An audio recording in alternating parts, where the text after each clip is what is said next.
C'est l'une des 10 principales causes de mortalité dans le monde. Un enfant belge sur 5 en souffre, mais l'obésité n'est toujours pas reconnue comme une maladie, à part au Portugal. Le Parlement européen a voté ce jeudi un rapport qui pourrait faire avancer les choses chez nous, entre autres. Philippe Antoine.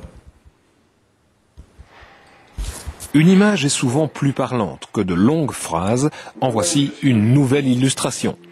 Et voilà où j'ai commencé la diète. Selon les chiffres les plus récents, 44% de Belges sont atteints de surcharge pondérale et 15% sont obèses. Ce que je souhaite surtout, c'est que les gens puissent enfin aller chercher les bonnes solutions, d'aller voir le médecin. Le médecin a la solution, elle s'appelle approche pluridisciplinaire, elle est adaptée à l'obésité et elle fonctionne. Dans mon cas, moi qui faisais 185 kilos, j'ai pu perdre 45 kilos grâce à ça.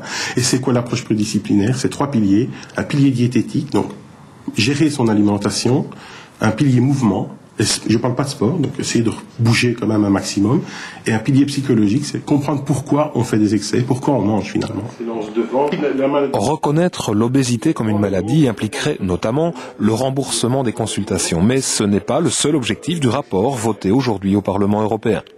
Concrètement, l'Europe, elle peut être très active. Elle peut agir sur le prix des fruits et des légumes. Il ne sert à rien de dire aux mamans, donnez des fruits et des légumes, des pommes, des poires à vos enfants, quand on sait que ce sont des produits qui sont beaucoup plus chers que d'autres produits qu'on peut qualifier de crasses. Donc là, l'Europe, elle a un rôle direct à jouer.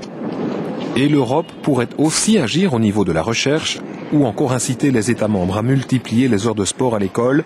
Si le programme scolaire de ce célèbre Gaulois avait été plus sportif, il n'aurait peut-être pas dû préciser aussi souvent qu'il n'est pas gros, juste enveloppé.